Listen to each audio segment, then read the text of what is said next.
¿Cómo están? Nuevamente les damos la bienvenida a esta serie de programas tituladas Yo, tú, nosotros, nuestras identidades. Estamos en el tercer programa y vamos a hablar precisamente de las identidades demográficas. Y para ello nos acompaña el doctor Germán Vázquez Andrín. Él es profesor investigador de la Universidad Autónoma del Estado de Hidalgo y quien será nuestro coanfitrión para abordar este tema en el programa. Bienvenido, querido Germán. Muchas gracias. Y Germán, tenemos unos invitados. A mí me gustaría que, por favor, invitaras a los colegas, ¿sí?, que nos acompañan el día de hoy. Claro que sí, muchas gracias. Pues sí, yo le doy la bienvenida a Luz María Valdés, que es investigadora de la UNAM, del Instituto de Investigaciones Antropológicas, jurídicas. Pues bienvenida. Alfonso Sandoval, que es representante adjunto del Fondo de Población de las Naciones Unidas. Bienvenido y muchas gracias por estar aquí. Gracias.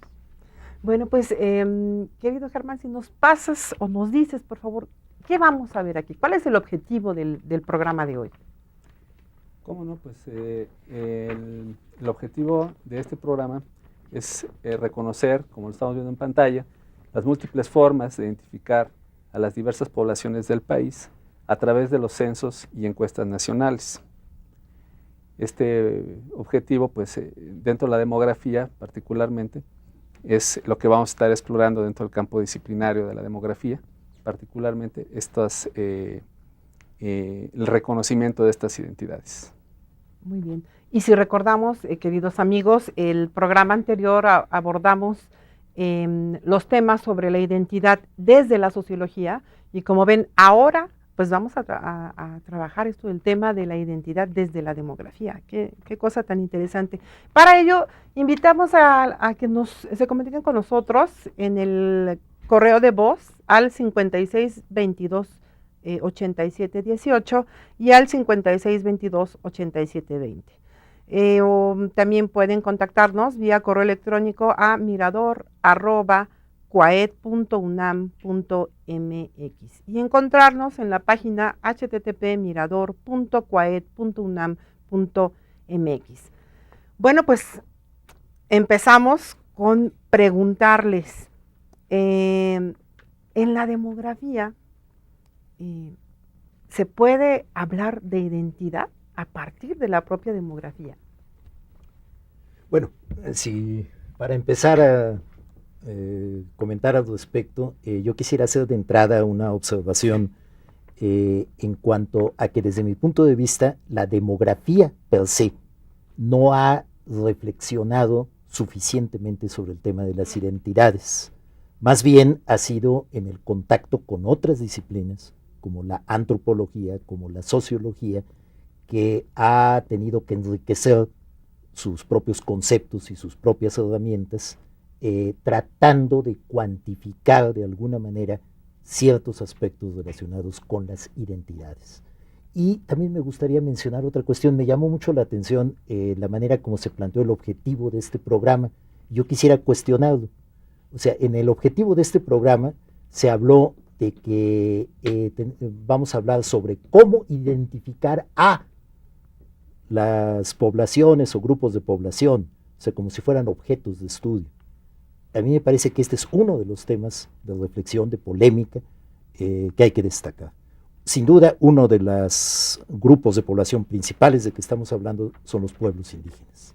Y justamente uno de los principios reconocidos internacionalmente desde fechas recientes es que la identificación debe ser a partir de los propios pueblos indígenas, no ser identificados por otros, trátese del Estado, la sociedad occidental o lo que sea. De tal manera que yo creo que es importante que ampliemos nuestra perspectiva al respecto, pensando no solo en que como nosotros, los demógrafos o el Estado o quien quiera que sea, va a identificar a los indígenas o a otros grupos de población, sino más bien qué herramientas deben tener los propios pueblos indígenas y otros grupos de la población para identificarse, reconocerse a sí mismos como sujetos sociales, como sujetos de derecho. ¿Qué opinan ustedes al respecto? Bueno, yo lo que creo que es muy importante, aquí siguiendo un poco lo que está señalando Alfonso Sandoval, yo considero que más que la identificación, hay que irnos a la pregunta original de la identidad, que tiene semánticamente son distintas, y en el fondo también, porque la identificación son elementos culturales que pueden ser notados o reconocidos por como la lengua, el vestuario, usos y costumbres, ¿no? Y sin embargo, la identidad cae en el campo de lo intangible, cae en el campo de la pertenencia, del sentido de pertenecer a una comunidad, del sentido de compartir y de heredar una serie de valores que son propios de ese grupo. Esos son los que yo creo que demográficamente es imposible de captar. Y para lo que se puede captar es identificar a los grupos. Sí, claro, se puede identificar por la lengua principalmente en el censo, por la religión es otra, y después pues sí vale la pena señalar que la pertenencia, ¿no? La pertenencia, el sentido de pertenencia, y yo insisto mucho que tenemos que regresar a captar esa información que se captó en 1921, en el censo de 1921, y un cuarto de la población se autoclasificó como indígena. Le trajo una preocupación grandísima a la gente de la administración pública, y en el censo de 30 decidieron quitarla. Y desde entonces no se ha vuelto a tomar como dato de información de población indígena. De tal manera que sí, la identidad como identidad es, y por la connotación está intangible, que sea a base de valores, es muy difícil. Y como elementos culturales para identificarlo, pues sí tenemos algunos como la lengua, y si se baja uno al nivel de las encuestas, entonces pues ya se pueden identificar grupos, por ejemplo, que estábamos comentando hace un momento, como los menonitas en Chihuahua, ¿no? Que es un grupo diferenciado, no son indígenas, no hablan español, sin embargo tienen normas de conducta, lenguas, reglas y costumbres totalmente distintas. Tienen una endogamia, quiere decir que solamente se casan entre ellos, y prácticas que solamente se reducen nada más a su comunidad. Entonces, este grupo, por ejemplo, es imposible rescatarlo a través de los censos, porque no hay una manera de saber que no es una religión, sino que es una sociedad nacional inserta dentro de México, ¿no? Uh-huh. Está desde 1800 y pico. Yo sí pienso que en la demografía, los demógrafos en la práctica demográfica hemos sido llamados, ¿no?, recurrentemente en México y en otros países del mundo, ¿sí?, a establecer alguna forma o a colaborar para el establecimiento de alguna forma de identificación de los grupos étnicos, por ejemplo, ¿no?, a través de censos y encuestas. Es decir, esa ha sido una parte de nuestra participación que visiblemente, ¿no?, los demógrafos hemos estado llenando, y por nuestro conocimiento respecto, por ejemplo, estadístico, ¿no?, nuestro uso de las encuestas, de los datos empíricos, ¿no?, de los resultados de encuestas, o sea, como analistas de datos, pero también como generadores de datos, productores de datos estadísticos. Yo creo que ese ha sido un papel, ¿no?, en que los demógrafos en general hemos estado siendo llamados, y yo ubicaría, más que en la parte teórica, digamos, de la demografía, sí en esta práctica, ¿no?, como claramente un papel del demógrafo en lo que sería la identificación, como bien dices, ¿no?, de las identidades finalmente, al menos de los grupos étnicos, que es como que dentro de la enorme diversidad de identidades y formas de identidades que individualmente todos podemos adoptar, la de los grupos étnicos ha sido un interés nacional, como tú dices, históricamente en la República Mexicana, el Estado Nacional, un interés muy, muy importante por evidentes razones, por la importancia misma de la población indígena en nuestro país. Claro, y al respecto tenemos una cápsula, Germán nos hizo el favor de prepararnos una cápsula acerca de la identidad multicultural en México. ¿Les parece si pasamos a verla?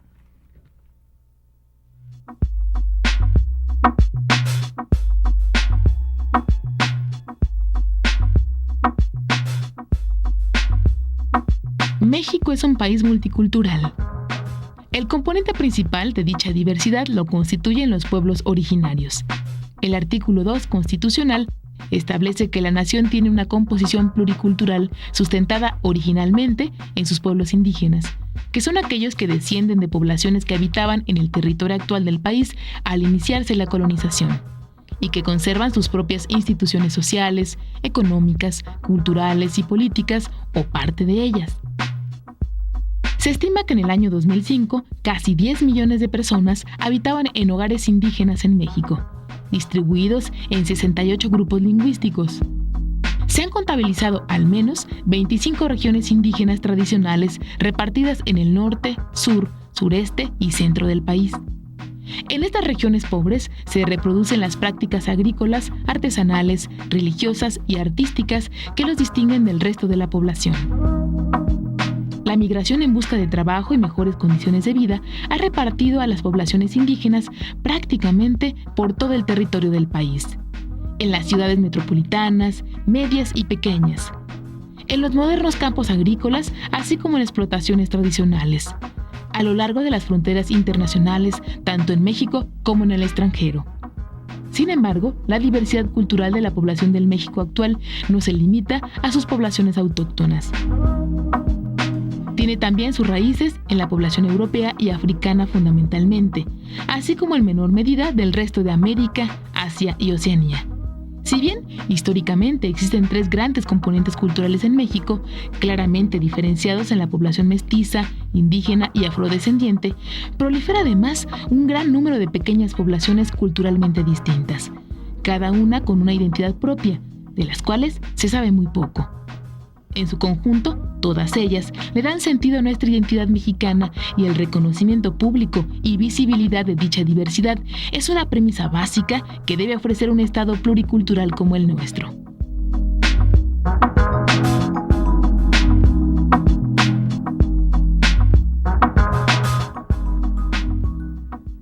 Pues bien, regresando de la cápsula, pues nos quedan algunas preguntas todavía.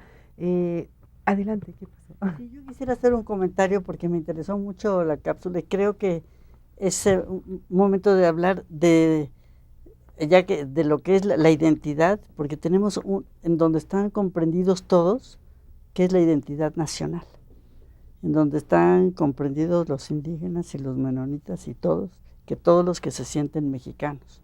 Entonces, sin embargo, ha habido un rezago en el reconocimiento de la identidad étnica y en la cotidianidad, porque están excluidos de muchísimos accesos a la salud y a la educación, y sin embargo rescatamos de ellos pues el escudo nacional, ¿no?, que está en la bandera. Entonces ese escudo nacional es indígena. Y nos hace esa referencia, que es y partimos de la mexicanidad, digamos, de alguna manera, de la identidad mexicana, a partir de esa bandera que todos los mexicanos cuando la vemos nos emocionamos muchísimo, y sin embargo no respetamos, o no se respeta lo que representa el símbolo que está en este símbolo. Claro, ¿no? O sea, basado en esta parte de la fundación de Tenochtitlan y usado como símbolo nacional, claro, identificado a nivel internacional, ¿no? Sí, esa es la identidad de los mexicanos, esa es la identidad nacional. Claro. Y después ya se va a las identidades específicas de cada uno de los grupos. O a la inversa, las identidades internacionales, ¿no? ¿Cómo podríamos hablar o meter en la discusión esta parte de las identidades internacionales? Desde un punto de vista internacional, más que identidades per se, diría más bien, centrándonos en el tema en que estamos hablando, cómo se captan esas identidades y particularmente las de tipo étnico, que son de que estamos hablando. Lo primero que quisiera destacar es que el fenómeno de las identidades va mucho más allá de las identidades étnicas. Hay identidades de otros tipos, o sea, hay identidades nacionales, subnacionales, religiosas, raciales, y por ejemplo ahí el tema de la población afromestiza es muy relevante en América Latina, en México, y en México ha sido muy poco tratado. En fin, el fenómeno de las identidades va mucho más allá de lo étnico, sin duda, pero estamos conscientes de que uno de los aspectos principales es el que concierne a las identidades de los pueblos indígenas. En ese sentido, yo quisiera hacer referencia muy brevemente a algunos datos a nivel internacional. Datos que sobre todo provienen de la anterior ronda de los censos, no de la que actualmente está en desarrollo, que se le llama la ronda 2010, que son todos los censos que se levantan en los países alrededor de un año, en este caso 2010. Y esta ronda obviamente todavía no se completa en varios países. Pero refiriéndonos a la de hace 10 años, a la llamada ronda de censos del 2000, encontramos, por ejemplo, que de 19 países que en América Latina y el Caribe levantaron censos, 16 de ellos incluyeron preguntas relacionadas con la identificación de pueblos indígenas y o afrodescendientes también. Y entre esos 16 países, obviamente dentro de ellos está México, se encuentran distintas combinaciones. Algunos captan, la mayoría de ellos de hecho, captan la autoadscripción étnica o la pertenencia étnica. Y aquí quisiera subrayar que la recomendación internacional en este tema es precisamente la de darle preeminencia y darle la prioridad a ese criterio de autoadscripción étnica. En realidad el criterio de lengua indígena, que es el que tiene mayor tradición en los censos mexicanos, debe ser visto como un criterio secundario y complementario a la propia identificación de los pueblos indígenas de sí mismos. Ahora, otra cuestión es, y seguramente más adelante vamos a hablar sobre ello, cómo estamos captando en México esos fenómenos, que ahí hay mucho que discutir. Claro. Sí, ¿cómo? Adelante. En esta misma tónica, yo quiero mencionarle al público que Luz María Valdés tiene una larga trayectoria defendiendo precisamente este criterio, ¿no?, de autoadscripción étnica ante el INEGI, bueno, ante el Instituto Nacional, y todos los foros que se hacen respecto a cuando el INEGI consulta a la población, pues Luz María Valdés ha estado defendiendo, digamos, esta posición de la que hacía alusión Alfonso, y que es que la propia gente, los propios pueblos indígenas, claro, individualmente a través de sus poblaciones, se adscriban o no como pertenecientes a un pueblo indígena. Bueno, y ahí viene toda una serie de fraseos, es decir, de la forma en que se establece la pregunta, que son muy importantes, ¿sí?, porque van a determinar en buena medida el monto de población que se va a obtener a través de esa pregunta, ¿sí?, que llevado a los 106 millones que somos, o bueno, ahí hay una... 112. 112, según ayer lo anunció el INEGI. Así es. Pues tiene una connotación muy importante.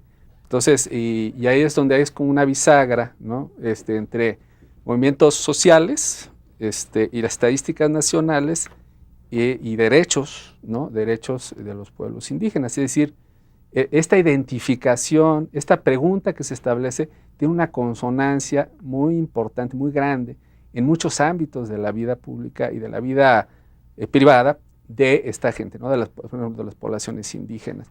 No solamente de los indígenas, también de otros grupos étnicos que evidentemente no han sido visibilizados, ¿no?, a través, gracias a su representación en las estadísticas nacionales. Muy bien.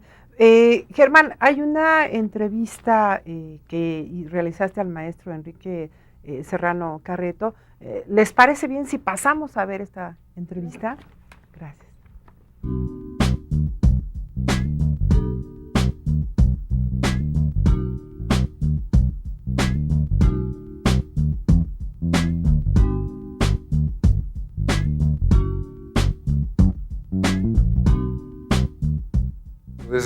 Desde el primer censo oficial, formal, que se levanta en 1895, el elemento principal para identificar a los pueblos indios y a la diversidad étnica del país ha sido la lengua, ¿sí? Con variaciones a través de la historia censal, pero esta ha sido la principal herramienta. Desde los 80 hubo una serie de cuestionamientos sobre la capacidad de este indicador para dar cuenta de la diversidad étnica y lingüística del país, pero en los 90 hubo una propuesta de incorporarla con una metodología que permitiera reflejar a partir del criterio de hogares, bajo la lógica de que el hogar es el ámbito doméstico en donde se tienen lugar las relaciones entre padres e hijos y por tanto la transmisión de las identidades. Este criterio ahora nos ha permitido identificar dentro de los hogares este universo de pueblos indígenas, quienes hablan la lengua, a los niños de 0 a 4 años que antes no se incorporaban y a los hijos de indígenas que han dejado de hablar las lenguas indígenas de sus padres. Esta es una propuesta que parte de lo que se tiene, pero la enriquece a partir de una metodología mucho más compleja y que de hecho yo creo que uno de los problemas es que no ha sido fácil comprenderla por las diversas disciplinas y los expertos de estas disciplinas en términos de la riqueza que aporta para la reconstrucción de las identidades indígenas de nuestro país.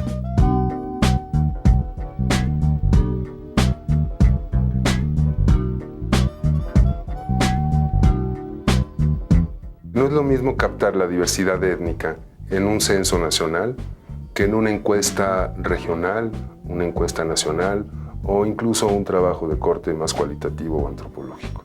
Si hablamos de los censos y las encuestas nacionales, yo sí creo que la pregunta de hablantes de lengua indígena puede dar con una buena base metodológica, con una propuesta metodológica que permita rearticular mejor el dato bruto, ¿sí? Yo creo que sí es una buena opción para dar cuenta de la diversidad etnolingüística de nuestro país. Sin embargo, también tenemos que tomar en cuenta que a diferencia de lo que ha pasado en México, que tenemos más de 100 años de historia censal a partir de las preguntas de hablante de lengua indígena, que es una información riquísima y que está a todos los niveles de análisis, lo tenemos a nivel de localidad, de municipio, de estado, de región, durante más de 100 años, 110 años. Sin embargo, en los otros países de América Latina donde se dejó de contemplar la diversidad étnica, se ha propuesto las preguntas de autoascripción como una herramienta metodológica mucho más rica porque le da la voz al sujeto. Esta propuesta creo que es importante, no la hemos explorado lo suficiente en México y esa es una tarea que tenemos pendiente y en donde deberíamos de trabajar coordinadamente las diferentes disciplinas interesadas en los problemas de las identidades y la diversidad en nuestro país.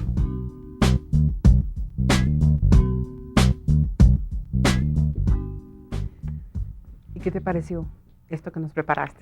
No, pues me pareció muy bien. Yo creo que maneja los puntos más relevantes en este breve tiempo de cómo en las encuestas nacionales y en los censos se puede identificar y se identifica normalmente a las poblaciones indígenas.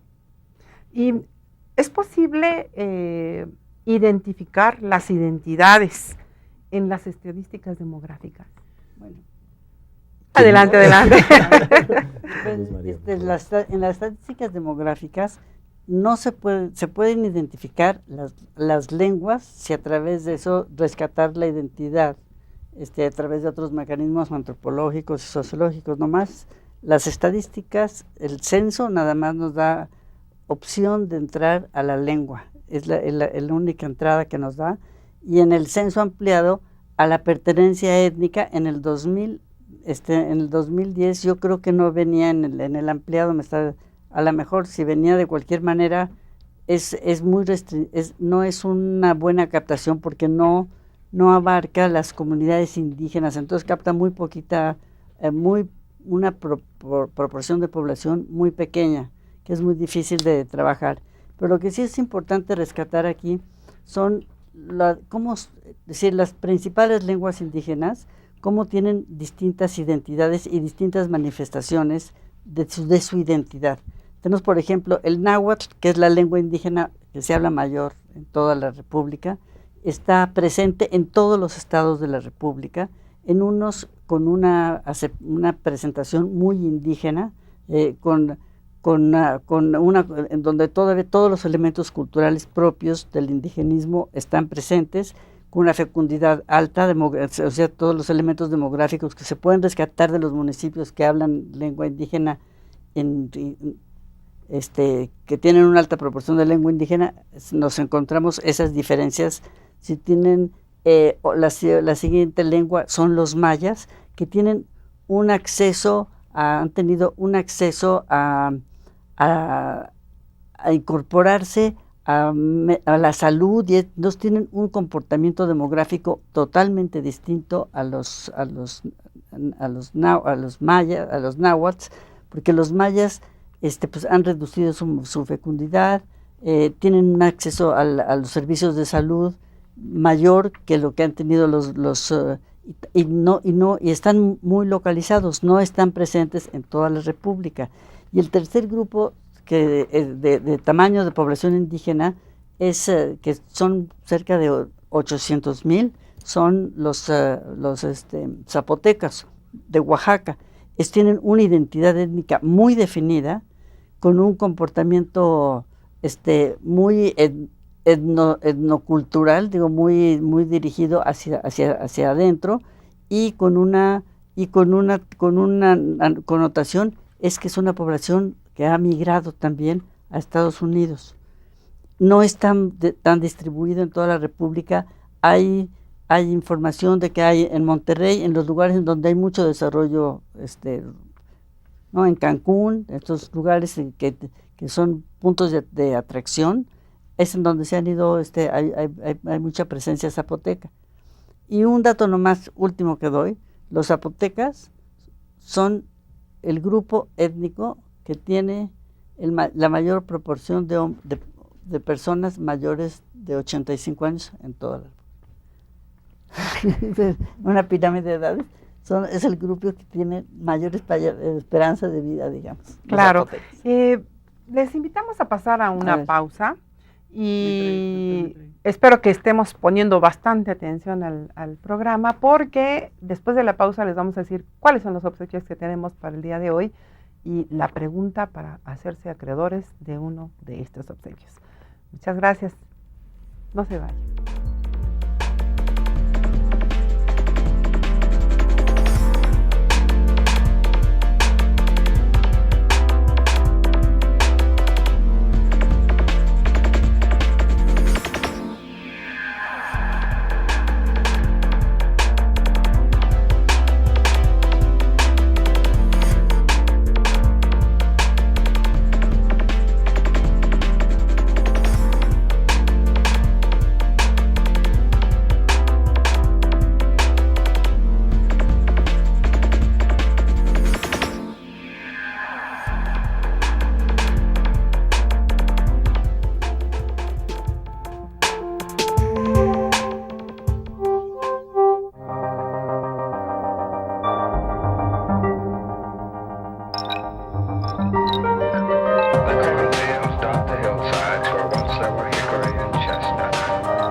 Espacio Cruzado.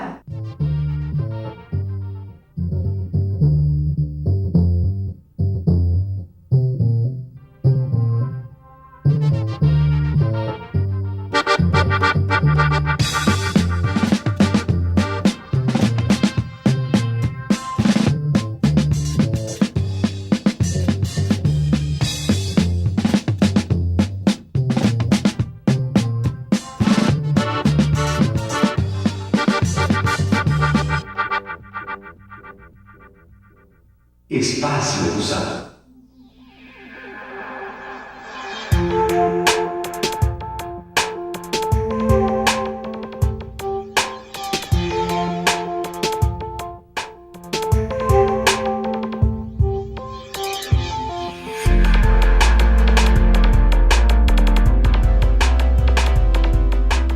Amigos, qué bueno que continúan con nosotros. Y bueno, lo prometido es deuda. Tenemos un obsequio. Es un libro titulado Fecundidad Indígena, del doctor Germán Vázquez Sandrín. Y Germán, brevemente, ¿de qué? ¿Qué vamos a encontrarnos en el libro?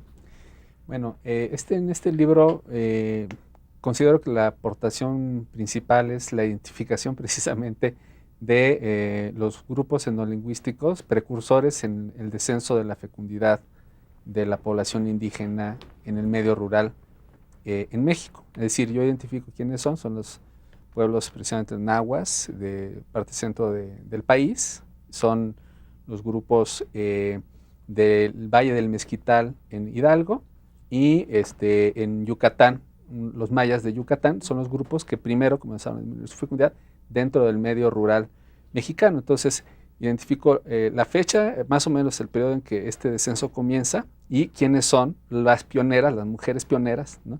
en este descenso de la fecundidad de una fecundidad natural a una fecundidad controlada. Muy bien, y tenemos una pregunta para que ustedes la resuelvan y puedan hacerse acreedores de este fabuloso libro. Tenemos 5 ejemplares. La pregunta... ¿Quieres que la diga? Pues sí, adelante, adelante. Bueno, pues les preguntaríamos que nos digan cuáles son las 3 principales lenguas indígenas que tienen un mayor número de hablantes en México. Muy bien, y para ello, bueno, les recordamos que tenemos el correo de voz 56 22 87 18 y 56 22 87 20, o el correo electrónico mirador@cuaed.unam.mx, y también nos podemos contactar a través de la dirección electrónica mirador.cuaed.unam.mx. Les recordamos también que nos acompañan la maestra Luz María Valdés González, investigadora del Instituto de Investigaciones Antropológicas y Jurídicas de la UNAM. ¡Qué barbaridad, querida colega, perdón! El maestro Alfonso Sandoval Arriaga, representante auxiliar del Fondo de Población de las Naciones Unidas, y el doctor Germán Vázquez Sandrín, profesor investigador de la Universidad Autónoma del Estado de Hidalgo. Pasamos a la segunda parte de la entrevista, Germán, y acompañantes, si me lo permiten, y después de esta parte... adelante. La parte anterior, perdón, muy brevemente que quisiera adelante. Yo destacar. Me parece, a partir del video, lo que presentaba Enrique Serrano, los comentarios de Germán, yo creo que se resalta muy bien el lado de lo que yo le podría llamar el vaso medio lleno, pero yo quisiera destacar también el lado del vaso medio vacío. Me explico. Está plenamente reconocido que en México tenemos una gran riqueza de información estadística sobre hablantes de lengua indígena. Es una información muy rica, tenemos series históricas, podemos analizar muchísimos aspectos de tipo demográfico, de tipo socioeconómico. De eso no me cabe la menor duda. Sin embargo, creo que es importante subrayar también los desafíos que seguimos teniendo en México. Por ejemplo, ¿qué pasa con otras fuentes de información? Se hablaba de estadísticas demográficas. Muy bien. Hay partes enteras de las estadísticas demográficas donde no hay absolutamente nada sobre lengua indígena, menos todavía sobre autoadscripción o pertenencia étnica. Por ejemplo, las estadísticas vitales, estadísticas de nacimientos, estadísticas de defunciones. Ahí no hay absolutamente nada de información al respecto. Y es una pieza fundamental de la información demográfica. Encuestas. Se han mencionado las encuestas. Las únicas encuestas nacionales que han incorporado, y por cierto con distintos criterios y distintas maneras de captar esa información, son las encuestas nacionales en temas demográficos o de fecundidad durante las últimas 2 décadas. Pero aún ahí encontramos diferencias apreciables en la forma como se capta el fenómeno, la forma como se procesa, los criterios de muestreo. Entonces tampoco tenemos una buena continuidad al respecto. Si nos vamos a otras esferas de información estadística, en encuestas de migración, en encuestas de empleo, en medición de pobreza, no tenemos nada. No tenemos nada que nos permita caracterizar de manera directa y con los criterios que hemos mencionado, siquiera a los pueblos indígenas, menos todavía a los afrodescendientes u otras identidades étnicas. Tenemos mucho que hacer al respecto todavía. En la ENIC 2008 ya aparece hablantes de lengua indígena. Por primera vez en la historia de la ENIC aparece hablantes de lengua indígena. Y ya permite calcular la pobreza como la calcula Coneval, ¿no? Para indígenas, primera vez. Sin duda, será un gran avance, ¿no? Por supuesto, en ese sentido, ¿no? Y la otra cuestión que quisiera subrayar es que la propia captación en el censo nos plantea muchas interrogantes, tanto de la manera como se hace la pregunta relativa a pertenencia indígena y la manera como se capta en el terreno, porque se capta a través de un informante del hogar. O sea, no te preguntan a ti si tú te consideras indígena o perteneciente a determinado grupo, le preguntan a alguien de tu hogar que va a contestar por ti. Claro. Y además solo en el cuestionario ampliado. Yo creo que aquí sería muy importante que México también retomara la experiencia de otros países que tienen innovaciones muy interesantes. Por ejemplo, hay países, uno de ellos por ejemplo Argentina, donde utiliza una pregunta de ese tipo únicamente para identificar hogares donde hay alguna presencia de alguna persona indígena, y después aplica una batería especial, una encuesta especial de hogar para esos hogares, en donde sí capta a las personas directamente. Muy bien. Hay muchas experiencias que deberíamos tener en cuenta. ¿Qué les parece si pasamos a la pausa, digo a la entrevista, que falta la segunda parte, y regresamos, ¿no? Con estos comentarios? Gracias.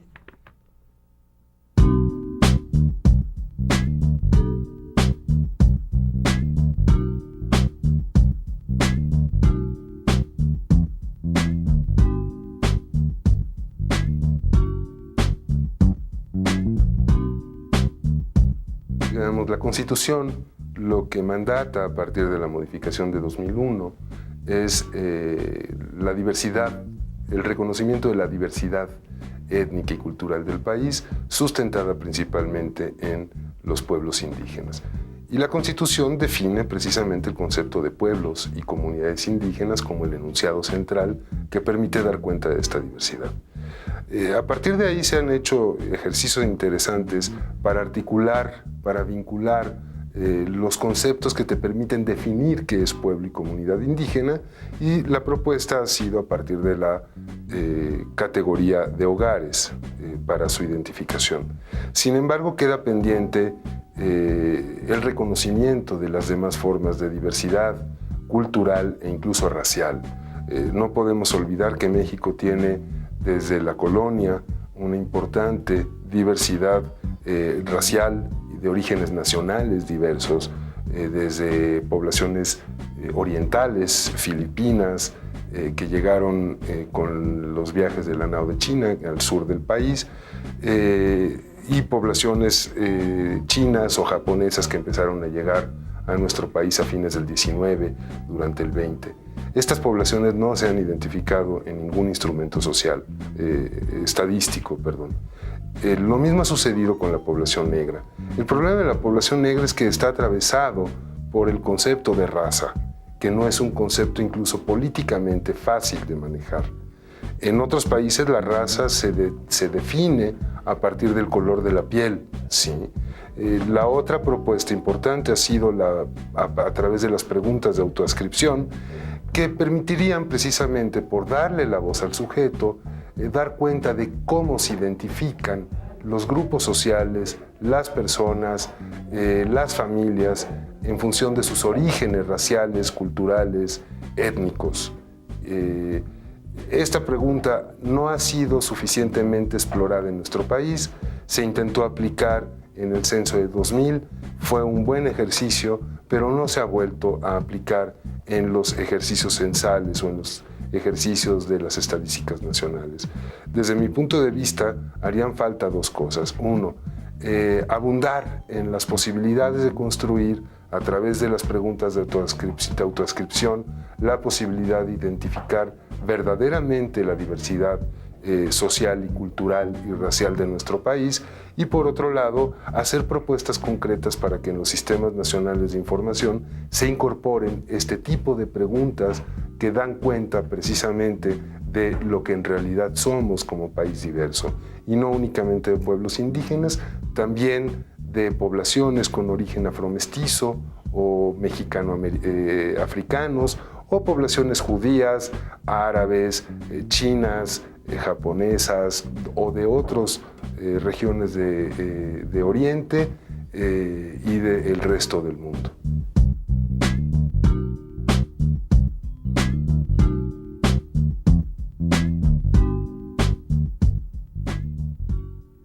Bueno, y a partir de todo esto, lo que hemos estado discutiendo, lo que hemos estado viendo, pues queda una pregunta, ¿no? ¿De verdad todos contamos en México? ¿Qué opinan ustedes?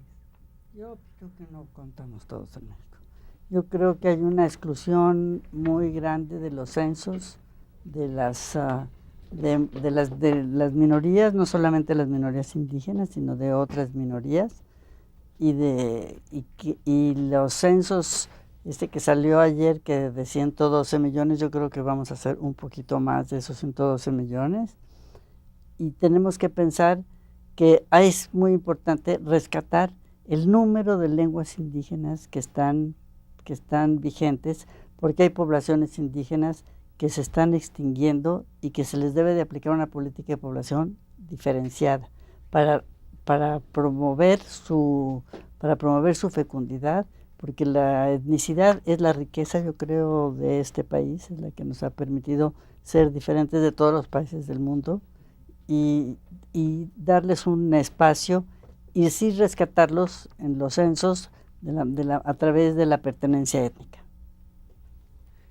Germán, ¿qué opinas al respecto? Bueno, pues yo coincido ampliamente con Luz María, en el sentido de que efectivamente, de acuerdo a los estudios que he estado realizando, mi conclusión es que sería propicio una política étnicamente diferenciada, política de población, entiéndase. O sea, estamos hablando en México tenemos una política de población, el Consejo Nacional de Población la diseña y la coordina en México, bueno, pero considerando a la población nacional como la población mexicana, es decir, realmente no hay política aparte para los nahuas, una política de población, ¿no? O una política para los mazatecos, por ejemplo, eso no existe, ¿sí? Sin embargo, todos estos grupos étnicos, solo por hablar de los grupos étnicos, de lo que entendemos en México por grupos étnicos, ¿sí? Tienen una diversidad muy grande de fecundidad, mortalidad, inmigración, nupcialidad, etcétera, que son los factores demográficos del crecimiento poblacional. Esos factores demográficos están ampliamente correlacionados con el desarrollo, con los niveles de desarrollo de un país, por ejemplo, pero también de una población étnicamente diferenciada, de un pueblo indígena, por decirlo así. Sin embargo, por ejemplo, pueblo indígena es una categoría de identidad, ¿no? Que no ha sido cabalmente ¿cómo se llama? Circunscrita a un territorio y a una población determinada, ¿no? Ese es otro de los factores pendientes que, como decía Alfonso Sandoval, hay muchos, ¿no? O sea, yo también coincido con Alfonso ampliamente en ese sentido. En México tenemos muchos ítems o muchos asuntos pendientes en este sentido de lo que estamos hablando, y ese es uno. ¿Cuáles son y quiénes son los pueblos indígenas que tienen derechos indígenas específicos? Bueno, creo que estamos coincidiendo. Yo también concuerdo con mis colegas aquí, con Luz María, con Germán, lo que ha comentado Enrique en el video, absolutamente al respecto. Yo tal vez refrasearía la cuestión de esta cuestión final, en el sentido de que no es solamente que no todos contemos, sino que no cuenta todavía suficientemente la diversidad étnica, cultural de la población mexicana, todavía no cuenta suficientemente. Y únicamente agregaría a lo que han dicho mis colegas una reflexión sobre precisamente su impacto en las políticas, en los programas. Yo creo que es muy importante pensar de que no se trata solamente de las políticas o los programas que se diseñan para estos grupos. Yo creo que aquí el eje principal debe estar en que deben ser diseñados con ellos, o sea, a través de un proceso real de participación, no de una simple consulta, no de un simple recabamiento de información. Y ahí todavía tenemos mucho que hacer al respecto. Y una referencia final, hemos hablado relativamente poco del pueblo negro o de la población afrodescendiente, afromestiza y tantos términos que se utilizan al respecto. Aquí quisiera subrayar, y qué bueno que estamos en un espacio universitario, un espacio de la Universidad Nacional, que hasta donde sé, el primer estudio sistemático lo está conduciendo al respecto el Programa Universitario México Nación Multicultural, precisamente sobre todo en los estados de Guerrero, de Oaxaca, de los que tienen precisamente una mayor presencia de población negra. Y aquí yo creo que es importante utilizar ese término, que es el término que está reivindicando las propias comunidades negras al respecto. Y esto nos va a dar, sin duda, muchos elementos también para mejorar tanto la información al respecto, pero sobre todo la propia participación de estos pueblos en los procesos de política pública. Muy bien, ¿qué les parece si pasamos a la tercera parte de la entrevista y regresando continuamos con estos comentarios? ¿Sí? Gracias.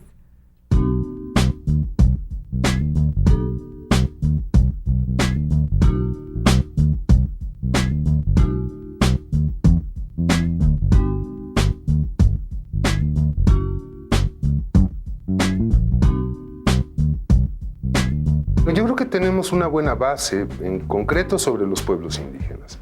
Si bien es insuficiente, si bien hay muchos pueblos indígenas y muchos hijos de indígenas que no son incorporados en estos instrumentos estadísticos, sí tenemos un aproximado bastante cercano a la realidad. Hablamos de alrededor de 10 millones de personas que conforman a los pueblos indígenas. Sin embargo, de los otros grupos sociales que dan cuenta o que forman esta diversidad, prácticamente no sabemos nada. De la población de origen africano, sabemos que está sentada en la región de Veracruz y Oaxaca de Playa Vicente, en la costa del Golfo, en la zona del Pacífico Sur, en la zona en Coajinicuilapa del estado de Guerrero, en Pinotepa Nacional, en Jamiltepec, distrito de Jamiltepec en Oaxaca también. Los grupos pequeños como los moscovos que se asentaron en Coahuila y algunos otros más. Pero ¿cuántos son? No tenemos la más remota idea. Lo mismo sucede con las poblaciones, por ejemplo, de origen chino, de origen japonés. Sabemos que conocemos algunos asentamientos en Chiapas, en el norte de la República, en Torreón, en Mexicali. Sabemos que hay asentamientos de origen chino o de origen japonés, pero no tenemos la más remota idea de a cuánto asciende su número. Igual podríamos seguirnos con relación a los menonitas. Sabemos que llegaron a fines del 19 y que han continuado presentes en nuestro país, que hay colonias en el Golfo, en la zona de Tabasco, predominantemente en el norte, en Chihuahua, en Coahuila, pero no sabemos cuántos son. Yo creo que sería importante, por un lado, contar con metodologías que nos permitiera saber cuántos son, dónde están y cómo reconstruir sus identidades, cómo ayudarles a reconstruir sus identidades y, por otro lado, hacer propuestas concretas a los responsables de los sistemas nacionales de información que permitan incorporar algunas preguntas básicas a los instrumentos de carácter nacional, como son las encuestas o los censos.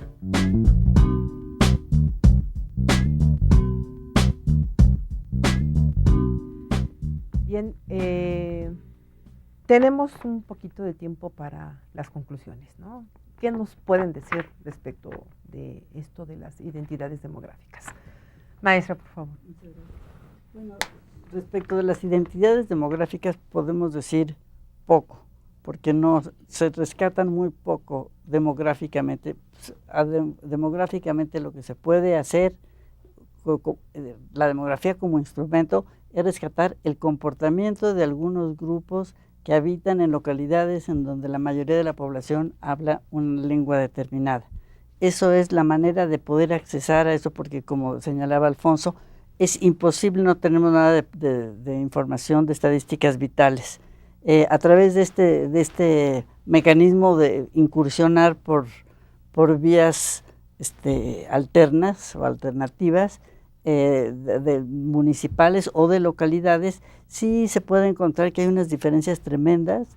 Tenemos los zoques, que tienen una tasa de fecundidad de 7.6, que es la más alta, que está rescatada en un cuadro que hizo la universidad, no tengo exactamente, pero fue la Universidad Nacional, en un trabajo que se presentó. Me quedé muy impactada de la diferencia que hay entre los mayas, que están casi a nivel nacional de 2.1, con los zoques, que tienen 7.6. Esto quiere decir que hay una explosión demográfica tremenda. Y esta explosión demográfica yo creo que pues se está notando en el censo que salió ayer. Creo que es muy importante atender la diversidad a través de las políticas de población y crear políticas de población dirigidas a estos grupos, tomando en cuenta su especificidad étnica y respetando su identidad. Muchas gracias.